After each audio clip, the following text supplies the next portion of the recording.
Itulah momen gunting pita di acara peresmian warung Ayah Ojak yang baru. Ya, sukses buka warung makan Betawi sederhana di Depok, Jawa Barat. Ayah Ojak buka cabang lagi di Jatiwaringin, Bekasi.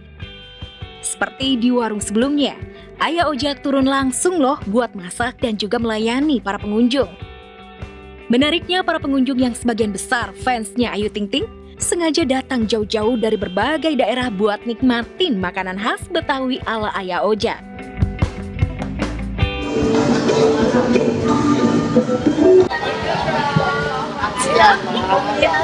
Kebetulan baru di tempat ayah aja nyobanya, karena ayah yang bikin, makanya kita mau datang. Ya, alhamdulillah terlaksana juga pelan-pelan. Berapa hari ayah mondar-mandir Depok, Jakarta, Depok, Bekasi. Bahkan tadi sampai salah jalan. Opening warung ayah. Sebenarnya ntar agak siangan sih. Ini sekarang masih pada siap-siap. Jadi sebelum kerja aku sempetin mampir ke sini dulu. Ini kan dulu tempatnya udah halu. Tapi sekarang udah dirombak, udah diratain sama ayah. Jadi buat warung ayah di sini cabang kedua. Sebenarnya lokasi warung Ayah Ojak yang kedua ini bukan tempat yang asing buat Ayu dan keluarga. Ya, dulunya tempat tersebut pernah dipakai untuk kafe The Halu milik Ayu. Sayang karena nggak beroperasi lagi, tempat itu pun akhirnya kosong. Kini berkat ide cemerlang Ayah Ojak, tempat tersebut pun jadi beroperasi lagi dan rame pengunjung. Lantas apa yang membedakan warung Ayah Ojak yang di Depok dengan yang di Bekasi? Benarkah dari menunya?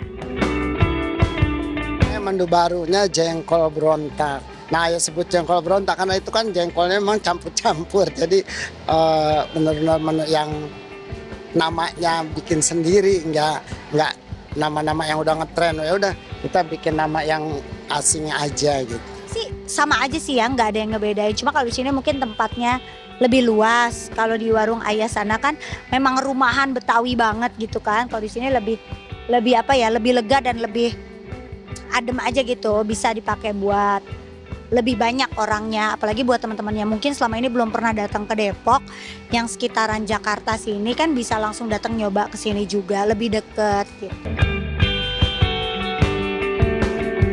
Yang paling kocak bin ajaib, selain menu yang enak dan unik, Ayah Ojak ternyata nggak pernah mau menyediakan sistem pembayaran dengan cara modern seperti debit atau kris. Ayah itu ciri khasnya nih, mohon maaf ya, kalau di warung ayah teman-teman, ayah itu nggak nerima QRIS, ayah itu nggak nerima debit, ayah nerimanya cash only. Mohon maaf, namanya yang jualan orang tua, jadi dia udah maunya terima duit di depan mata, dia nggak mau ribet.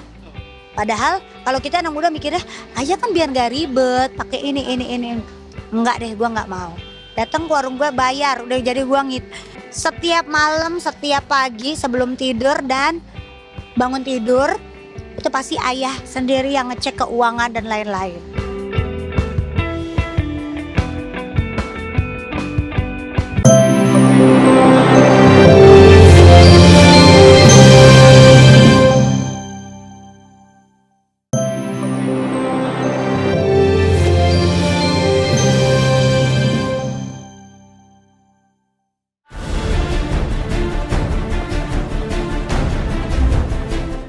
Nama Farhat Abbas kembali mencuat usai rumahnya digeruduk Denny Sumargo. Awalnya Farhat sesumbar akan menghajar Densu, buntut dari perkara donasi Agus. Bukannya takut, Densu langsung geruduk rumah Farhat dan menantang Farhat segera membuktikan ucapannya untuk menghajar dirinya. Karena kita merasa dibilang kita juga ada emosi. Makanya saya datang ke sini. Kalau kau merasa tersinggung, saya siapkan diriku kau hajar.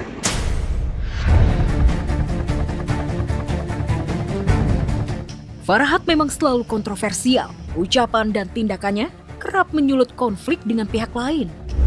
Sepanjang kemunculannya di media, Farhat terus dibuntuti kontroversi.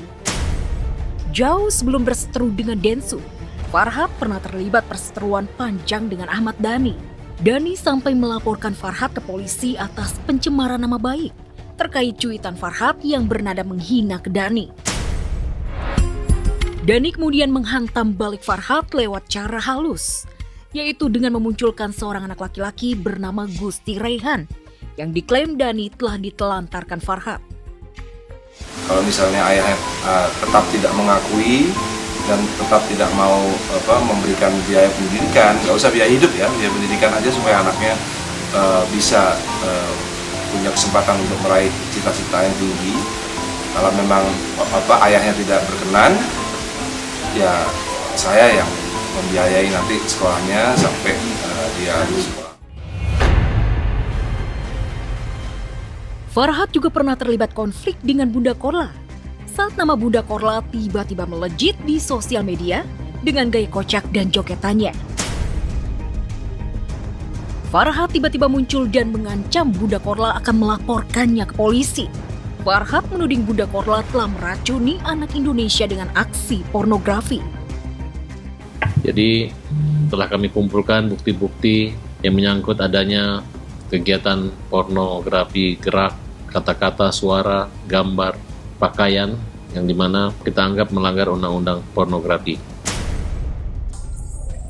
Yang nggak punya pengacara ngelapor aku ke polisi. Orang harusnya kita mengambil pengacara untuk menjaga, untuk mencari proses perlindungan diri. Pengacara aku ngelapor ke orang ke polisi, orang ya. Tak hanya berseteru dengan banyak publik figur, aksi dan tindakan Farhad juga kerap bikin orang geleng-geleng kepala. Bayangkan saja, dengan pedenya Farhad pernah mendeklarasikan diri sebagai calon presiden Indonesia 2024. Saya Farhad Abbas dari Partai Pandai maju menjadi calon presiden 2024. Kalau saya jadi presiden, saya akan lebih hebat dari Jokowi. Cita-cita bombastis Farhad tersebut terbukti layu sebelum berkembang, bahkan jadi tertawaan. Daripada pandai Pak, mendingan pinter tuh Pak. Partai Indonesia terbelakang. Kayak Bapak terbelakang. Hidup Farhad sepertinya memang terus dibuntuti sensasi dan kontroversi. Terbaru, rumah Farhad digeruduk rombongan UMKM. Mereka terlibat adu mulut dengan anak buah Farhad. Orang-orang kecil ini menuding Farhad membela pihak yang telah menilep uang mereka dengan dalih titipan dana investasi. Ya, Farhad, kamu harus tahu ya, kamu ngaku lawyer, tapi nggak paham hukum. Sok kenbal hukum, menzolimi orang kecil, mengambil hak orang, nggak dibalikin. Sok susi banget.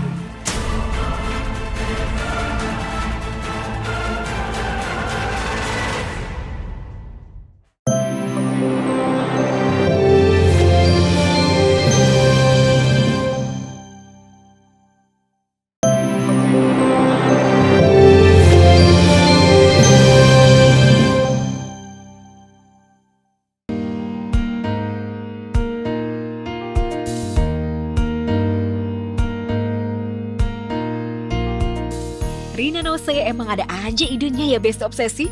Gimana enggak coba? Alih-alih bikin talk show di akun YouTube-nya, Rina malah ngundang dirinya sendiri sebagai bintang tamu. Ya, Rina memecah dirinya dengan mengimpersonate diri sebagai Najwa Shihab, Nur Gemilang, dan Rina Nose sendiri.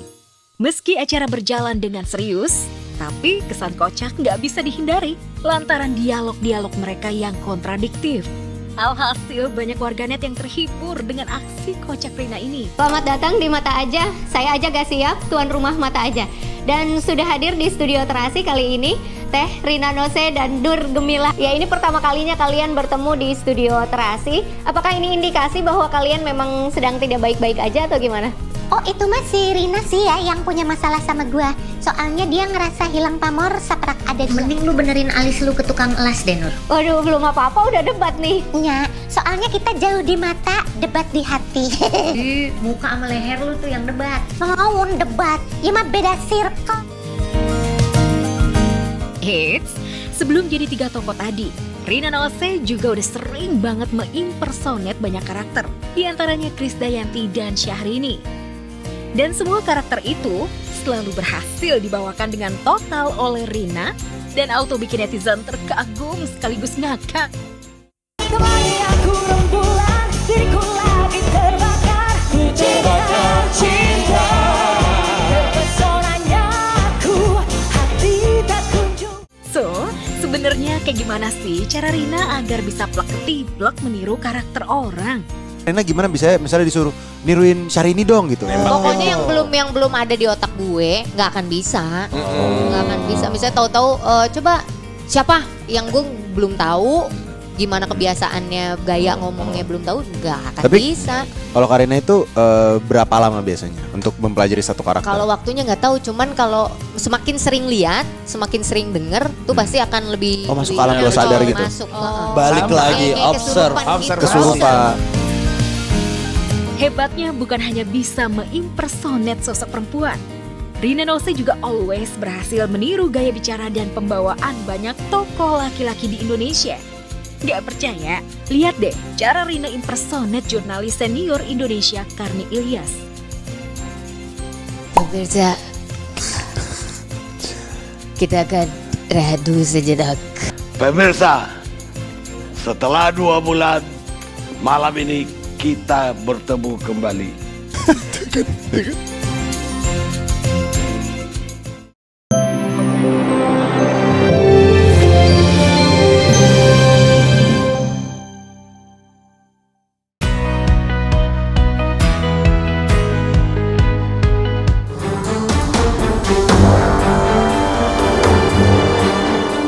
Sidang kasus pembunuhan Raden Ardante Khalif Pramudityo alias Dante, anak sematawayang aktris cantik Tamara Tiasmara, sudah memasuki babak akhir.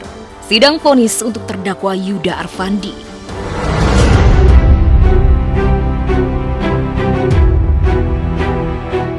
Tamara ditemani keluarga, sahabatnya Cornelia Agatha dan Soraya Rashid, serta pasukan berbaju hitam bertuliskan Justice for Dante, hadir menyaksikan Majelis Hakim Pengadilan Negeri Jakarta Timur menjatuhi hukuman 20 tahun penjara untuk Yuda. Vonis ini lebih rendah dari tuntutan jaksa yang menuntut hukuman seumur hidup.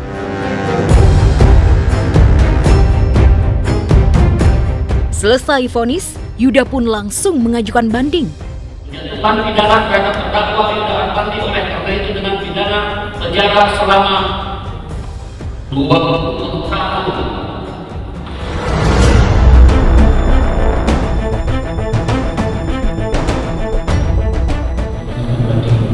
Langsung mengajukan banding ya. Kenapa ya? Baik. Dengan hukuman apapun, itu semua nggak bisa ngebalikin nyawanya Dante kan sebenarnya. Harusnya bisa lebih dari itu. Kita harus pakai. Ya, kita tergantung proses hukum lah ya nanti gimana gitu. Aku yakin ada keadilan buat Dante. Aku yakin.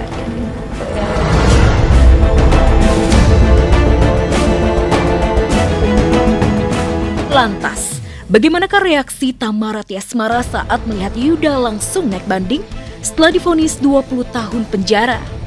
Kayaknya nggak apa-apa kalau itu dia mau banding. Mungkin dia tidak pernah merasakan hancurnya jadi aku seperti apa.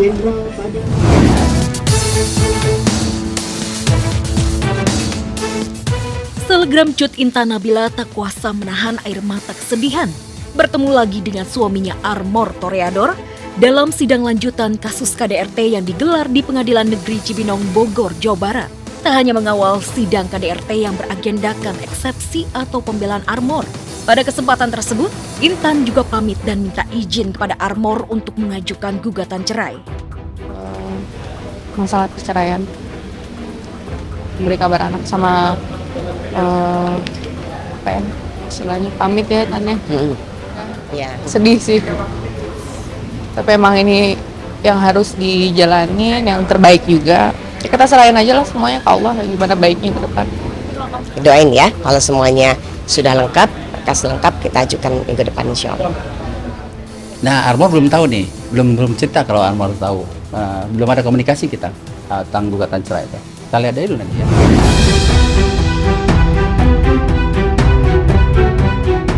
Rizky Febian dan Mahalini yang sudah resmi menikah dan menjadi suami istri pada 10 Mei 2024 masih menunggu keluarnya akte nikah atau akte perkawinan yang saat ini sedang menjalani sidang isbat nikah di Pengadilan Agama Jakarta Selatan.